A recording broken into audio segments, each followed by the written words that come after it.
Welcome to my channel, BCRC Guy. I'm Jared. I'm going to go over my course build today with you and show you how I did it. I used a few materials that not a lot of people would necessarily use, or I haven't seen anyone use them yet. And one of those materials is MEGABLOCKS. So I got the idea from my daughter's playset. Essentially, my brother-in-law came over one night and he had his SCX24 C10 with him. He did some modifications to it and we just wanted to test it out. So we actually saw my daughter playing with her MEGABLOCKS and we were like, hey, why don't we just build a quick course out of the MEGABLOCKS and give it a try. So that's actually what we did, and I liked it so much that I decided I was going to use MEGABLOCKS to build this.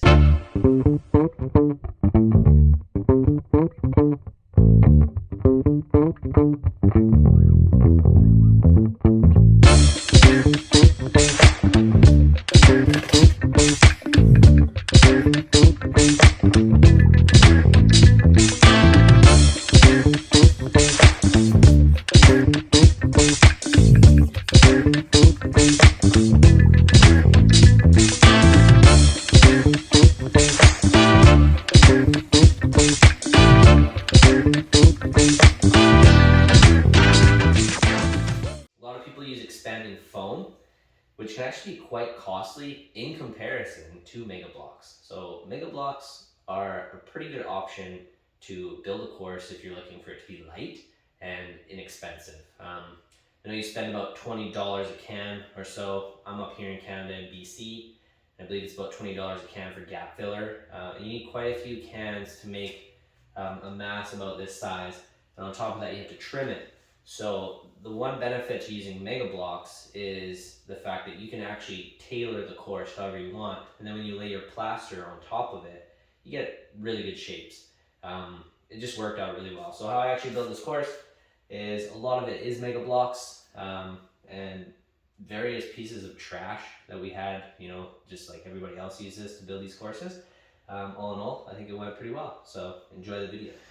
Okay, so what I have going on here is the start of the trail. This is going to be a relatively steep incline. I used MEGABLOCKS just because it can kind of give you a really good shape to the terrain. So if you take a cloth and you lay it on here, right, and then you kind of push it in to the places that you want it to go, you can actually create some pretty cool looking terrain. And this is essentially what I'm trying to do here is create almost like a V-rock shape. So when I put the plaster on, we're going to get a nice V-rock face going up to an even steeper section here in case we decide that we want to build like buggies.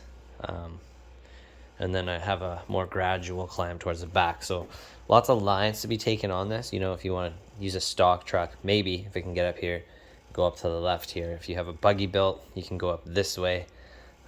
That's kind of my goal here. So I want the first obstacle to be challenging, but doable, almost by stock SCX24s, like the JLU and maybe even the Gladiator can do it because it's got a longer wheelbase, some of the steeper stuff, so should be good.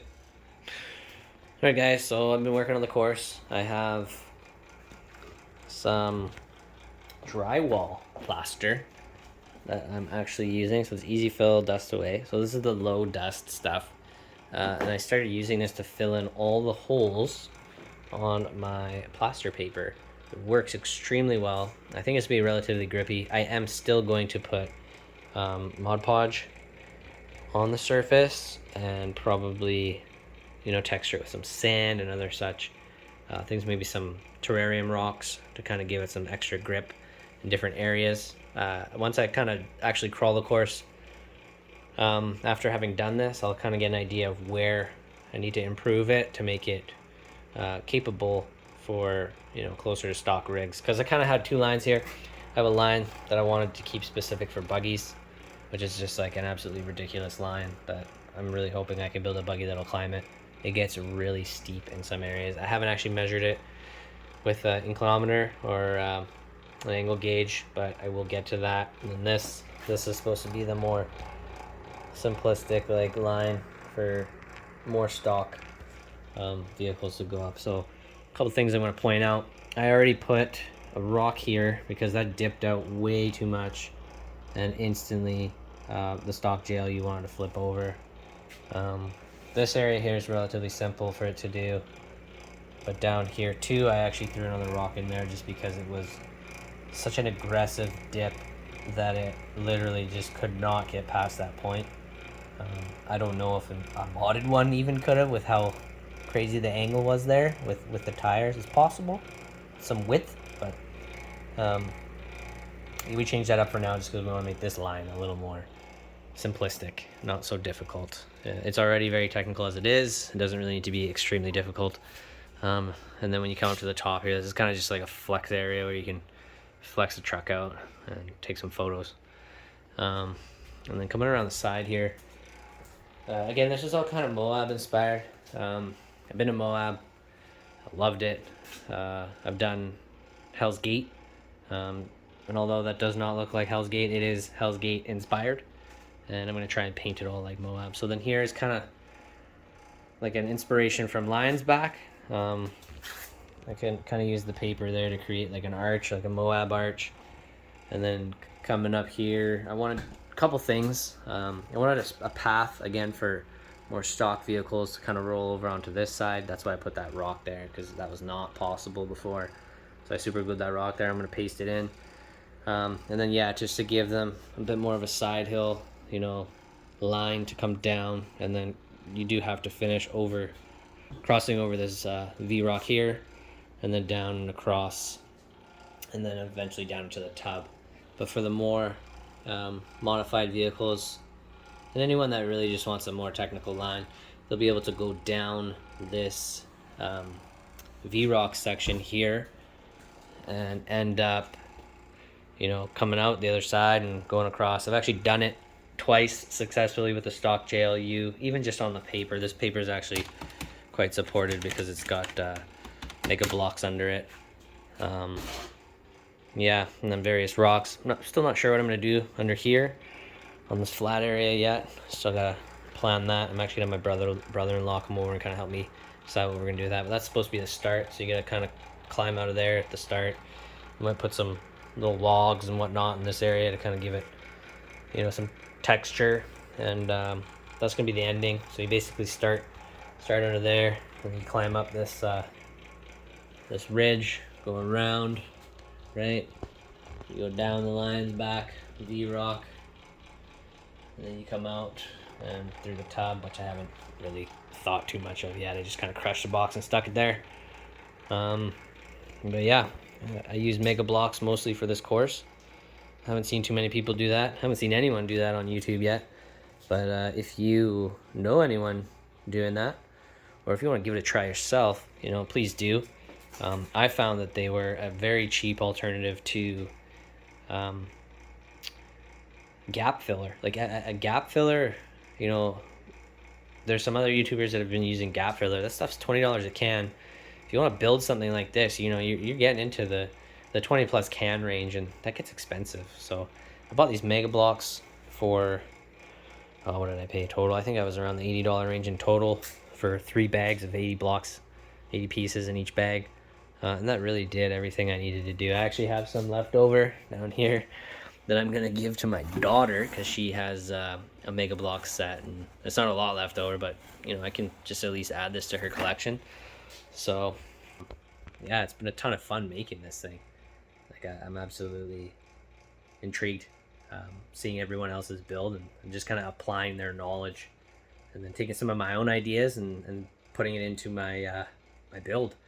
So okay, so I got a few more things here. Got this Rust-Oleum orange rustic paint, or rustic orange paint. It's very reminiscent of Moab, so that's going to be nice to use. I've already sprayed a few spots, as you can see. I'll probably get an airbrush. My dad has an airbrush. I'll probably borrow his and use a little bit of black and maybe a little bit of gray, like a light kind of grayish black, to kind of create some tire tracks going up the main trails, just to make it look more like slick rock in Moab, which is really cool. Then I got a clear coat It's a matte clear coat because I don't want the course to look glossy. I actually really like the matte finish like a real rock would be, or real slick rock in Moab. And then we also got some sand. Now this is actually a pretty interesting color sand. As you can see here, it's kind of Moabish colors too, I guess, if you can say that. So yeah, we're going to use some of this Mod Podge with our applicator here and install some of that sand just for traction, similar to what other people are doing. And we have some rocks. I'm going to use these rocks just for filling. There's little areas on here that I want to just have little pebbles and things for traction. This area of the course particular here, I'm probably going to do a little bit of a rock buildup on the side because this actually just looks like a box. So I got to change that part of the course. But yeah, we're just going to finish up. Alright, so I have the course painted here. I didn't film it last night because I came down here pretty late at night and I wanted to get the painting done. So I didn't set up the camera. I didn't start filming it. But what we used this Rust-Oleum Ultra Cover paint and primer. This stuff's really good to paint pretty much anything you need to paint. Yeah, it's got really good coverage and it's fast drying. That's what I like about it. I also have a clear coat that I'm going to use on there. It's the same stuff. It's like in here. Ugh. I got a matte clear. I'm going to use this on there. The reason I went with the matte is because slick rock is kind of a matte finish. Obviously, it's not a glossy kind of rock like granite or something like that. It's actually a very porous material. So I wanted it to be similar finish to Moab. And when I painted this, having the white in the background really helped me kind of create the different shades that you see. You know, some sections of the course look darker and some I left kind of light, like on the hillside to kind of give it some shadows and texture. I filled this in with sand after painting to kind of give it a bit of a realistic look. I gotta add some more sand to certain areas, throw a little bit of Mod Podge down. I also created these little side covers. I'm gonna do this for the back as well. Not here so much, but maybe just on this section. And on the left side here as well, I'll probably create a cover. And then I obviously made a cover here. So I actually have a whole bunch of trim, just baseboard trim that I have laying around. So we're gonna put this on too. Just to give you a little close-up of the course. This is the kind of the entry section to the course here. It's pretty technical. I did a line going up this way, a little more of a simple line, still technical. And then I did a line coming up this way, which is gonna be more for buggies because it is quite steep.